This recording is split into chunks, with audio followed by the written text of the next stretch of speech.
लालपुर गांव में रामचंद्र नाम का एक व्यापारी रहता था। उसकी कपड़ों की दुकान थी और उसकी दुकान पर 3 नौकर थे। मोनू, तुम अपने घर गए थे ना? तुम्हारी बहन की शादी कैसी रही? बहुत अच्छे से हो गए मालिक। अगर आपने पैसों की मदद नहीं की होती तो पता नहीं क्या होता। ये तो सब ऊपर वाला करता है, मैं तो सिर्फ जरिया हूँ। रामचंद्र बहुत दयालु था और सबकी मदद किया करता था। मोनू भाई, सेठ जी कितने अच्छे हैं। मुझे भी माँ के इलाज के लिए कुछ पैसे चाहिए।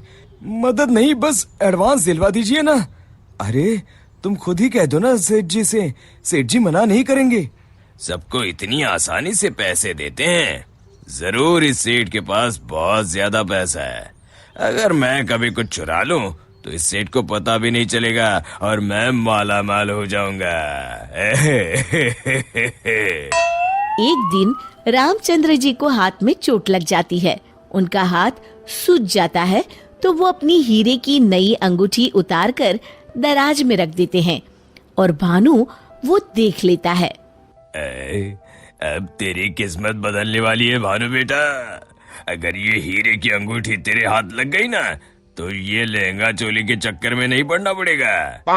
अपनी भी एक दुकान होगी, तू भी दिन भर सेठ की कुर्सी पर बैठा रहेगा, तेरे आगे पीछे नौकर चाकर घूमेंगे।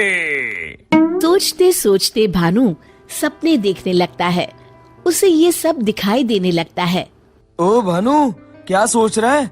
चल खाना खाने चलते हैं, सेठ जी भी आराम कर रहे हैं। तुम लोग जाओ यार, मेरा मन नहीं है। क्यों? तेरी तबीयत तो ठीक है ना? हाँ भाई, मेरी तबीयत एकदम दुरुस्त है, बस कुछ करने का मन नहीं है। चल ठीक है, हम खाना खा के आते हैं। जैसे ही लोग बाहर जाते हैं, भानु मौका देखकर अंगूठी निकाल लेता है।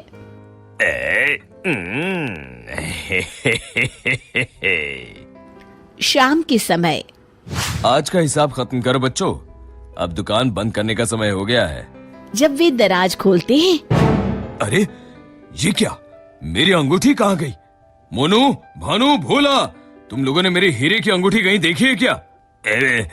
कौन सी अंगूठी मालिक? क्या हुआ मालिक? अब कुछ नहीं, अब कल सुबह मिलते हैं। रामचंद्र रात भर सोचते रहते हैं। अगली सुबह। आज दुकान को दुल्हन की तरह सजाओ, हर आने जाने वाले का मुंह मीठा करवाओ, आज बड़ी खुशी का दिन है। ऐसी क्या बात है सेठ जी? दरअसल कई सालों पहले एक दिन मुझे एक हीरे की अंगूठी मिली। मैं उसे उठा के घर ले आया। उसी रात मुझे सपने में आकर एक बाबा ने श्राप दिया कि तूने पैसों के लालच में जो अंगूठी उठाई है, अब वही तेरा नुकसान करवाएगी। जब से वो अंगूठी मेरे पास थी, मुझे कहीं न कहीं घाटा होता रहता था। घर में कोई न कोई बीमार होता रहता था। पर कल वो अंगूठी किसी ने चुरा ली और वो चोर अंगूठी के साथ साथ श्राप भी ले गया। पर अगर ऐसा ही था तो आपने वो अंगूठी फेंक क्यों नहीं दी सेठ जी? अरे बाबा जी ने कहा था कि न मैं उसे फेंक सकता हूँ, ना ही किसी को दे सकता हूँ। बस मुझे इंतजार करना है कि कोई स्वेच्छा से वो अंगूठी मुझसे ले ले। तो क्या आपका श्राप मुझे मेरा मतलब उस चोर को लग जाएगा? बिल्कुल।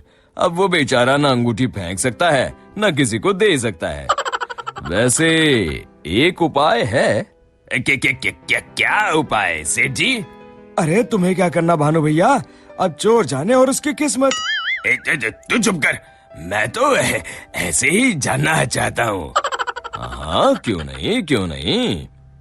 दरअसल अगर पूर्णिमा की रात को चोर हमारी दुकान के पीछे वाले बरगद के नीचे अगर अंगूठी गाड़ दे तो वो श्राप से बच जाएगा। तो आपने क्यों नहीं ऐसा किया सेठ जी? तू मेरी जान ले ले। अरे भाई, मुझे ये उपाय अभी पता चला। कल पूर्णिमा है, कल मैं उस अंगूठी को गाड़ने वाला ही था। लो, कर लो बात, अब तो चोर गया काम से। भानु पसीना पसीना हो जाता है। रामचंद्र अगली रात बरगद के पीछे छुपकर बैठ जाते हैं। तभी उन्हें एक परछाई आती हुई दिखती है। जैसे ही वो परछाई पेड़ के नजदीक आकर गड्ढा खोदने लगती है, रामचंद्र जी सामने आ जाते हैं।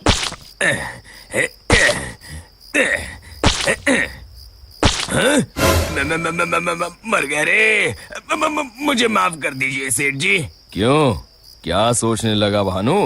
माफ कीजिए, मैं हाथ जोड़ता हूँ, आपके पैर पकड़ता हूँ, मुझे माफ कर दीजिए। मुझे इस शराब से मुक्ति चाहिए। ये क्या अगड़म बगड़म बोल रहा है? शराब से मुक्ति चाहिए तो प्रायश्चित कर और कसम खा, आज के बाद कभी चोरी नहीं करूंगा। नहीं नहीं नहीं नहीं नहीं करूंगा मालिक, मुझे पुलिस को मत सौंपिएगा, चाहे नौकरी से निकाल दीजिए। मैं कल ही चुपचाप गांव छोड़ के चला जाऊंगा। मैं नया काम देख लूंगा और कभी चोरी नहीं करूंगा। वादा? वादा मालिक, वादा। अरे भाई, अगर तुम वफादारी की कसम खाओगे तो मैं तुम्हें काम छोड़कर कैसे जाने दे सकता हूँ? आप सच में महान है मालिक, आप सच में महान है। महान तो वो ऊपर वाला है। अब चलो काम पर लग जाओ। शिक्षा: अगर किसी को अपनी गलती का एहसास हो जाए तो उसे माफ कर देना चाहिए।